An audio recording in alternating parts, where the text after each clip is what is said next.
Bavaria, American occupation zone. October 1946. The autumn wind moved through the compound with a kind of persistence that spoke of coming winter, carrying with it the smell of pine forests and the distant echo of church bells from a village that no longer fully existed. The women's camp sat at the edge of Augsburg, a series of wooden structures arranged in neat rows behind a fence that had long since ceased to represent any real barrier. Margaret, 26, a signals officer who had spent the final months of the war translating messages she no longer believed in, stood in the mess hall with 217 other German women, all of them waiting for the announcement that would change everything. The camp commandant, a Major James Whitmore from Connecticut, had ordered all the women to assemble after the evening meal. It was unusual. Assemblies were for work assignments, for roster checks, for the mundane machinery of captivity. This felt different. There was something almost ceremonial about the way the guards had positioned themselves, the slight nervousness in their movements, the way they avoided eye contact with the prisoners. Margaret felt her stomach tighten. She had learned that in camps, unusual meant dangerous. Around her, the women whispered in German, their voices creating a low hum of speculation beneath the gray October light. There were rumors, always rumors. They were being transferred to Britain, to America, to work camps in France. One woman swore she had overheard guards saying they would all be deported to Siberia, sent east as reparations to the Soviet Union. Another insisted she had heard something about repatriation, about going home, though what home meant anymore was anyone's guess. Most of what they called home existed now only as rubble and memory. Margaret had arrived at the camp in July, transferred from a larger facility further north after an American sergeant had noticed her fluency in English during a routine inspection. She had never expected to survive the war.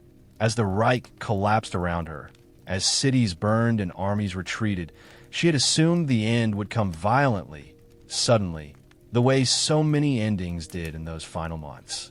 Instead, she had surrendered to American soldiers in May, been processed through a detention center in Bavaria, and found herself here, in this peculiar limbo where the war was officially over, but its consequences continued to unfold like a story with no planned conclusion. Major Whitmore stepped forward, and the assembled women fell silent with the automatic obedience that months of captivity had instilled in them. He was not a tall man, perhaps in his 50s, with lines around his eyes that suggested he had seen more of the world than he had wanted to.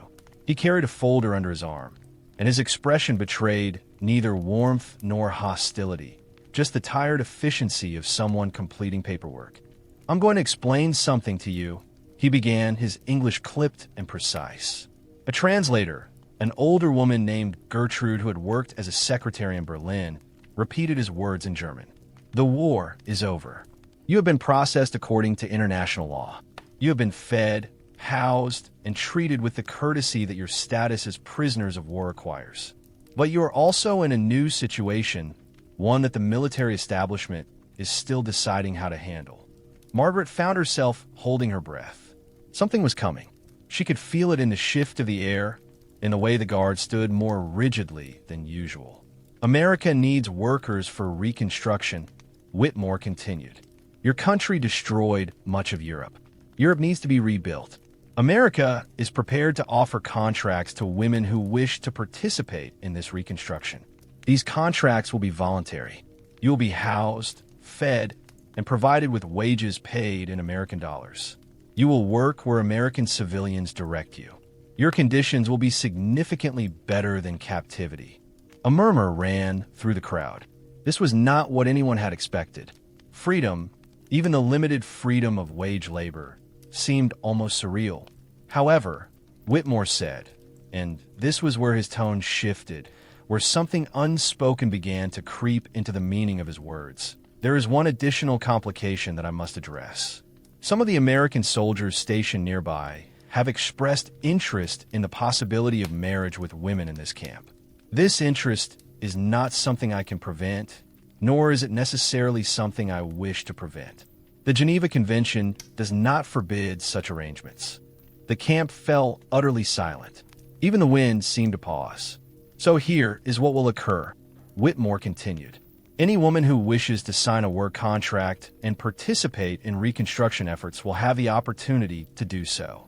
Any woman who receives what the men have termed a proposal of marriage will have the opportunity to accept or refuse that proposal. What you cannot do is remain in this camp indefinitely. The camp will be decommissioned by January.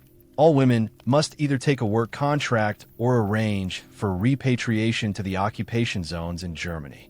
A marriage contract is legally binding and will result in immediate transfer to American custody, with housing and treatment equivalent to that of an American citizen, pending full marriage ceremonies. Margaret felt the words settle over her like dust, slowly obscuring everything that had been clear only moments before. Marriage seemed impossible, incomprehensible, like proposing a woman should transform into water. And yet she understood what was happening. This was not cruelty. It was bureaucracy finding a solution to a problem it had not entirely created, but now had to solve. Beginning tomorrow, Whitmore announced, you will have scheduled appointments. During these appointments, men will be permitted to meet with those women who have volunteered to hear their proposals. The arrangements will be entirely orderly and conducted in monitored settings. You will hear their offers. You will accept or decline. There will be no pressure, no coercion, no consequence for refusal beyond remaining subject to your current classification as a prisoner of war awaiting resolution. He turned and walked out before anyone could ask questions, though no one was quite brave enough to ask them anyway. That night, the barracks erupted. Women who had barely spoken to each other throughout months of captivity suddenly clustered together, their voices rising and falling in anxious argument. Some women insisted this was a trap, another humiliation designed to degrade them further. Others whispered that it might be an opportunity, a way out of the grinding uncertainty of displacement. A few, the practical ones, began calculating the odds, the mathematics of survival. Margaret sat on her bunk and thought about the soap again. Though it had been years since she had felt that sharp clarity of the first morning of captivity. She had heard stories about the British camps, about the way the occupation authorities had maintained structure and rule even when they might have given in to rage. This was different. This was America offering not just structure but transformation, the chance to change identity completely, to stop being a defeated enemy and become instead a wife, a civilian, perhaps even eventually an American. But marriage seemed impossible. She had been engaged once, before the war, to a boy named Stefan who had disappeared into the Russian campaign in 1943. She had loved him the way young people love, with the assumption that time was infinite and futures were guaranteed. When the letters stopped coming, she had mourned him, but she had also been released, freed from the obligation of devotion to someone who no longer existed. The idea of marrying now, in captivity to a stranger from a nation that had bombed her country, seemed like a betrayal of something she could not quite name.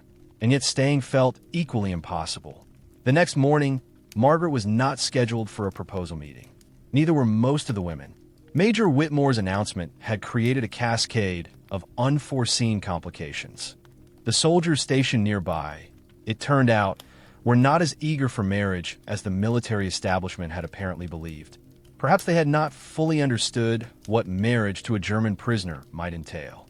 Perhaps they had been operating under the assumption that this would be a straightforward matter of selection and acceptance, and the reality of actually meeting these women, of contemplating a life bound to someone from the enemy nation, had cooled their enthusiasm. By the third day, fewer than 30 women had been offered proposals. Some had accepted. A blonde nurse named Suzanne from Munich had agreed to marry a private named Jack Chun, a man whose own parents were Chinese and whose life in pre-war America had not been entirely uncomplicated. They seemed to regard each other with something approaching recognition, as though both understood they were taking refuge in an arrangement that beat the alternative. Others had refused. A woman named Ute, who had worked as a mechanic before the war and seemed to find captivity more tolerable than most, had turned down 3 different men without hesitation. I didn't survive the war to become dependent on a man I don't know in a country where I don't speak the language, she had declared loudly enough for others to hear. By the second week, Margaret had begun to think she might avoid the proposal system entirely.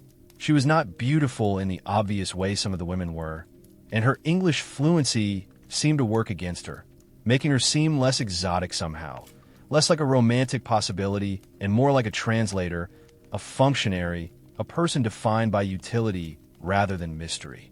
Then, on a Thursday morning in November, she was called to the commandant's office.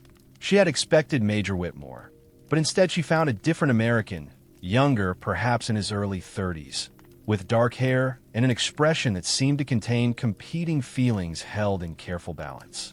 His name was Robert Anderson, captain, stationed in Munich with a division that handled reconstruction and displaced persons. He had served in the war as an engineer, had seen combat in North Africa and Europe, and had decided after the war ended that instead of returning home to construction in New Jersey, he would take a contract helping rebuild what had been destroyed.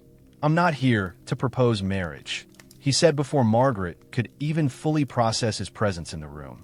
"I'm here to ask you something else entirely." Margaret felt confused, almost disappointed, though she did not fully understand why. "Sir," she said in English, "I've been reading reports about the camp, about the way Major Whitmore has set up this system. I'm not sure I agree with all of the methodology, but I'm also interested in your perspective. You've been translating for the women, haven't you? You understand both what the American administration is trying to do and what the women actually need." "I'm not sure those are the same thing," Margaret said carefully. "No," Robert agreed. "I don't think they are either. That's why I'm asking. The work contract program is expanding. We're going to need more women to participate in actual reconstruction. We also need translators, people who understand both cultures, who can help American supervisors work with German workers. I'm wondering if you would be interested in a position like that. Paid wage labor, American protection, but without the marriage complication." Margaret felt something shift in her chest, some tension releasing that she hadn't fully realized was there. "And if I accept?" she asked. "Then you're classified as a civilian worker under American protection, assigned to a reconstruction crew, given housing in Munich or Augsburg, depending on where the work takes place. You get paid in American dollars, which means you have currency if you decide to go back to Germany or if you decide to go elsewhere. You gain independence, and we gain someone who can actually communicate between American supervisors and German workers." "It sounds too good to be true," Margaret said. Robert smiled slightly. "It probably is, but it's also what I'm offering. What you do with it is your choice." Margaret accepted, and 4 days later, she left the camp not as a bride and not as a repatriated prisoner, but as something entirely new, a worker, a translator, a woman choosing her own path through the strange terrain of occupied Europe. The work was harder than she had expected. The reconstruction crews assembled in Munich were chaotic, underfunded, operating under unclear mandates that changed weekly. German workers and American supervisors existed in a state of constant friction, misunderstanding, and occasional violence. But Margaret found herself at the center of it, translating not just words, but intent, helping American soldiers understand why German workers insisted on certain methods, helping German workers understand why American supervisors made demands that seemed irrational. It was in November, during one of these translation sessions, that she met Edouard. He wasn't a supervisor or a soldier. He was a German civilian, a mason who had worked in Munich before the war, had served as an engineer in the Wehrmacht, and had survived the Russian advance in the east by being skilled enough to be kept alive. He came to the work site 3 days a week to supervise the technical aspects of building restoration. He was perhaps 40, with gray at his temples and eyes that had seen things that made his gaze seem to move through the world at a slightly different speed than everyone else. The first time they had a substantial conversation, it was because a conflict had erupted over the proper way to shore up damaged walls. The American supervisor, a lieutenant named Miller, wanted to use modern techniques and imported materials. Edouard insisted the original materials needed to be understood and replicated. "Tell him we can't replicate something that no longer exists in supply chains," Miller said. Margaret translated, but Edouard's response was more complex than a simple rejection. "Tell him that the building existed for 200 years before anyone had modern supply chains. The building will exist for 200 years after these chains are broken again. If we don't understand what makes it stand, we're just building a copy, not restoring a thing. Miller looked irritated. Edward waited. Margaret found herself in the strange position of actually agreeing with Edward, but understanding Miller's constraints. He says, Margaret translated carefully, that if we can find sources for original materials, we should use them. But we need to understand the principles, not just replicate the materials. Something in how she said it made Edward look at her differently. After that, he began to seek her out during work breaks, not asking her to translate, but simply to talk. He asked her where she had come from before the war, what her family did, whether she thought Germany would ever become itself again. I don't think Germany knows who itself is, she answered honestly. I think we have to become something new. That's a dangerous thing to say, Edward replied. But true, Margaret said. By December, they were having real conversations. Edward had lost his wife in the bombing of Munich in 1944. He had one son, now 17, working as an apprentice in Stuttgart. He lived in a small apartment in the ruins of Schwabing, heated by a small stove, furnished with pieces salvaged from the wreckage of what had been his life. I shouldn't be talking to you like this, he said one day. You're American property now, in a manner of speaking. I'm not anyone's property, Margaret said. I'm a worker. I'm paid wages. I'm free to do what I want. Are you? Edward asked. Margaret considered this. More free than I was in the camp. Less free than I was before the war. Exactly as free as everyone else right now, which is to say conditionally free, pending the next change in circumstances. Edward smiled slightly. You're very practical for someone your age. I've had the luxury of learning to be, Margaret replied. In January, when the camp was officially decommissioned and the remaining women were processed into repatriation or work contracts, Margaret was no longer there to witness it. She had moved into a small apartment in Munich with other American protected workers, had received her first wage payment, had begun the strange process of building a life that was neither fully German nor fully American, but something cobbled together from the fragments of both. Edward continued to visit the reconstruction site, continued to seek out Margaret during breaks. Other workers noticed. Some American supervisors made comments that were not entirely kind, but no one stopped it. In February, Edward asked her to marry him. It was not a romantic proposal. He explained it very practically, the way he explained most things. My son needs stability. I need help rebuilding my life. You need security. Germany is unstable. America might offer you more, but I think we could offer each other something real based on understanding rather than escape. Margaret had said yes, but carefully, with the knowledge that she was making this decision as a fully adult woman, not as a captive or a desperate person. She was choosing him because she respected him, because she believed he was someone who would not try to remake her or erase her. She was choosing practical reality over romantic fantasy, and she did this with clear eyes. They were married in April 1947, a quiet ceremony at a Munich registry office, with 2 other workers as witnesses. There was no church, no family, none of the rituals that would have accompanied a wedding in the before time. It was simply administrative, the same way everything in the post-war world had become administrative. Margaret wrote to her sister, who had survived the war in Hamburg, and explained the situation. She wrote to the International Red Cross with information about other women from the camp. She wrote to the American command documenting where she had been, what had happened, what she had chosen. She was creating a record, understanding that history was being written by those who could document their own experience.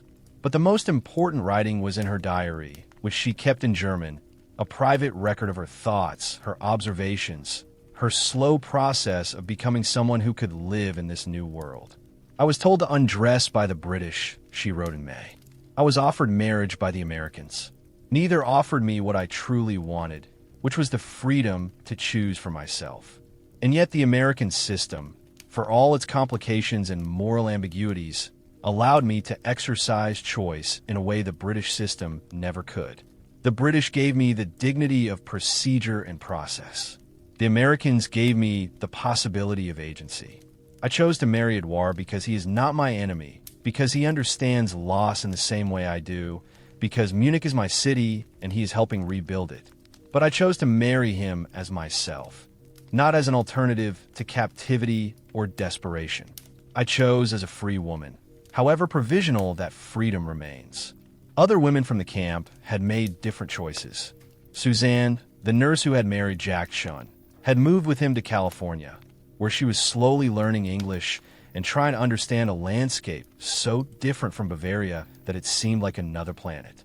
Ute, who had refused all proposals, had arranged repatriation and was back in Hamburg, working as a mechanic as she had before the war, navigating a city mostly destroyed but being rebuilt under British oversight. News filtered back through Red Cross messages and through the occasional letter. Some women had found marriage workable.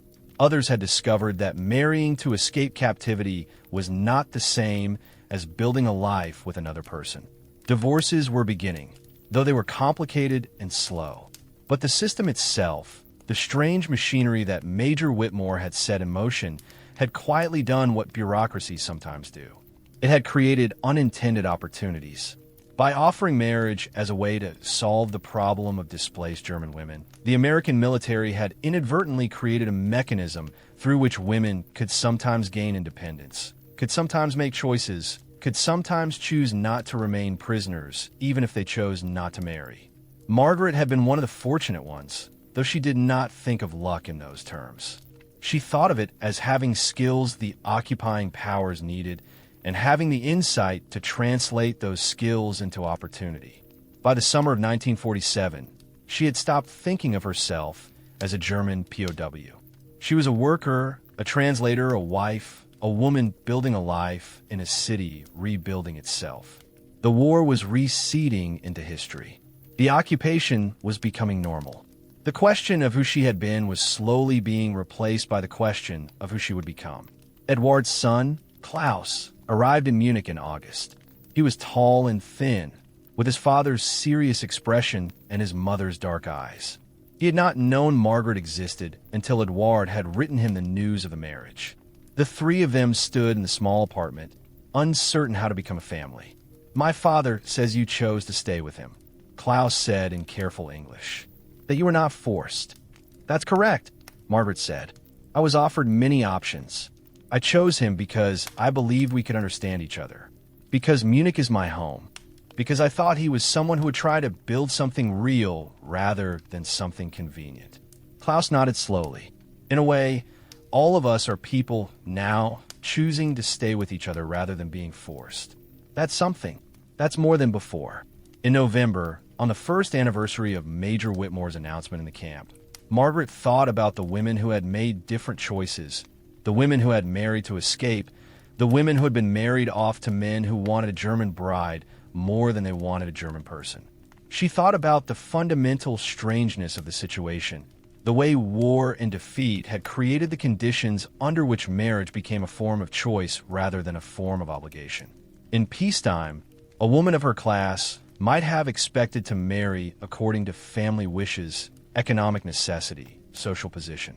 In this post-war chaos, she had been offered the paradoxical freedom to choose for herself precisely because the normal structures of society had collapsed. She thought about what it meant that the Americans had allowed this, that they had not prevented marriages or regulated them overmuch. She understood that this was not because Americans were inherently more liberal than British or any other occupying power. It was simply pragmatic. War had created a problem. Women needed to be relocated, repatriated, or absorbed. Marriage was a mechanism for absorption.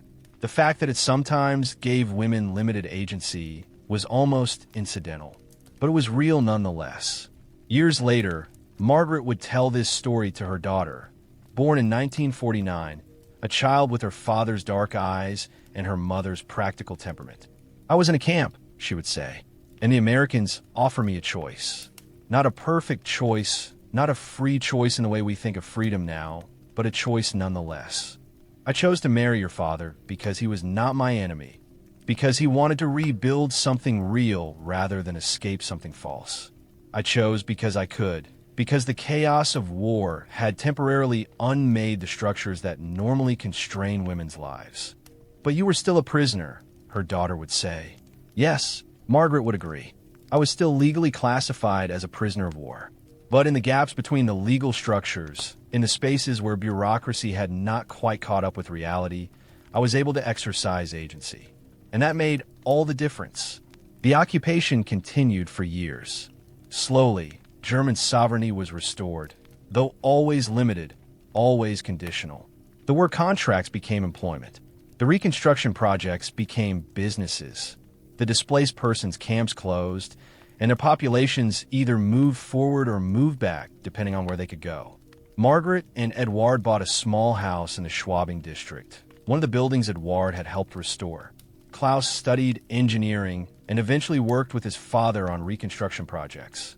The marriage, which had begun as a practical arrangement, deepened into something more substantial, though it never became the kind of romance that novels celebrated. It was instead the patient building of a shared life, the daily choice to remain, to work together, to create something that had not existed before. In 1952, 5 years after the war ended, Margaret received a letter from the International Red Cross. They were documenting the experiences of German women prisoners, trying to create a historical record of what had occurred in the various camps during and after the war. They had found her name in records, had learned she was now living in Munich under her married name, and wanted to know if she would participate in an interview. She agreed, and a woman from Geneva came to her house and recorded her testimony, asking her specifically about the proposal system, about Major Whitmore, about how she had experienced the transition from captive to worker to married woman. I was never, Margaret said carefully during the interview, forced into marriage. I was offered options, and I chose the one that allowed me the most independence. But I recognized that I was fortunate. I had skills. I had education. I spoke English. Many of the women did not have those advantages. For them, marriage may have felt less like a choice and more like an escape from impossible circumstances. Do you believe the American system was ethical? The interviewer asked. Margaret considered this carefully. I believe it was pragmatic. I believe it solved an immediate problem in a way that was, by the standards of the time, relatively humane. And I believe that within that pragmatic system, some women, including myself, were able to exercise agency in ways that the system had not entirely predicted or controlled.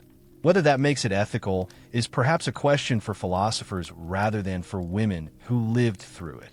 But when the interviewer left, Margaret thought more deeply about the question. She thought about the bar of soap that the British had given her years earlier, still wrapped in its paper in a drawer in her bedroom. She thought about the practical kindness of Major Whitmore, offering women options rather than imposing fates. She thought about Edouard, who had treated her as a person rather than as a prize or an obligation. She understood that what had happened was not evil, but it was also not good in any absolute sense. It was complex, ambiguous, filled with unintended consequences and unexpected grace. It was the way the world actually worked, not the way it should work, but the way it did when systems broke down and people had to improvise. The interview was published as part of a historical record in 1954, and Margaret found herself briefly known as one of the voices of the German women prisoners. Women she had known in the camp reached out, some to share their own stories, some to ask her advice, some simply to remember that moment when they had been offered choices and had made decisions that had changed the trajectories of their lives. Ute wrote from Hamburg, saying that she had never married and had built a successful business as a mechanic, and that sometimes she thought about the moment when Major Whitmore had presented the marriage system and she had rejected it entirely, choosing instead to remain a prisoner until repatriation could be arranged. I think I made the right choice for myself, Ute wrote. But I also think you made the right choice for you. We had real options in a system that was designed to minimize options. That itself was remarkable. That we could talk about choice at all, even constrained choice, was remarkable. Suzanne wrote from California, describing her life with Jack Chun, the children they had and were having, the strange hybrid culture they were building in a place where both of them were viewed as outsiders but had found each other. She wrote, I'm married to escape, but I stayed because I learned to love. I don't know if those are the right proportions, but they are honest proportions. And honesty, I think, is all any of us can really manage. Margaret kept these letters, adding them to her private archive, her attempt to document what it had meant to be a German woman prisoner of war in the American occupation zone, to be offered marriage as a solution and to choose what marriage meant. She watched Europe rebuild itself, watched Germany divide, and then begin the long process of trying to heal itself, watched the American occupation gradually transform from military rule to alliance. She watched her children grow, watched them inherit a world that was not at war, that had running water and electricity and the possibility of futures that were not determined by circumstance of birth.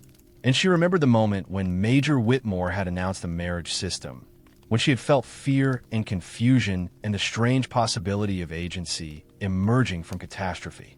She understood that what had happened was not unique, that throughout history women had been offered or forced into marriages as solutions to larger political problems.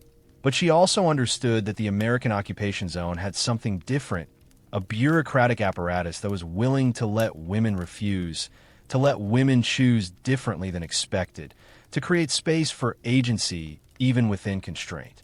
This was not because Americans were inherently better, but because the massive scale of the post-war situation required practical solutions, and practical solutions sometimes inadvertently created opportunities that had not been intended.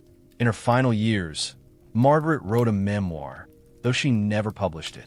She wrote it for her family, for the historical record, for herself, a comprehensive account of what it had meant to be her, to live through war and defeat and occupation and emergence. They told us to undress and offered us marriage instead, she wrote in the final chapter. This was not justice. It was not even particularly kind. It was simply what happened when history broke open and institutions had to improvise. But in that improvisation, some of us found freedom. And for those of us who found it, we are forever changed. We carry the knowledge that the world is not as fixed as it appears, that systems can be bent, that women can choose even in terrible circumstances. This knowledge is both gift and burden. It means we can never fully believe that anything is inevitable. It means we must always fight for the possibility of choice, even when the choices available are limited and imperfect. It means we must remember the women who were less fortunate, who married to escape and found themselves trapped in different ways, who had no skills and no English and no way to imagine alternatives. And it means we must tell these stories so that the next time history breaks open, maybe fewer women will find themselves with only impossible choices, and more will find themselves with real ones. She died in 1989, just as the Berlin Wall was falling, just as Germany was beginning its own journey toward reunification. Her daughter found the memoir among her papers and read it for the first time, understanding her mother in a way that all the conversations of life had never quite allowed. And in that memoir, preserved now in archives, the story survives of what happened when one major in the American occupation zone decided that the problem of displaced German women could be solved not through repatriation alone, but through the offer of choices, constrained though they were, limited though they might be, but real nonetheless. It is a strange historical moment, unusual in its implications, significant in ways that its architects probably never fully understood. And it stands as a reminder that even in the darkest times, when systems of destruction and constraint are at their most powerful, there is sometimes an unexpected opening, a moment when women can choose, when prisoners can become workers, when the future becomes something other than simply what was planned. The soap remained in Margaret's drawer for her entire life, a reminder of that moment when she was offered one set of choices and then discovered other choices were possible. It was never used. It was simply kept, proof that it had happened, that there had been that bar of soap, that moment of confusion and fear, and then the slow emergence into a different kind of life, one built on choices made freely, or as freely as any of us can ever make them.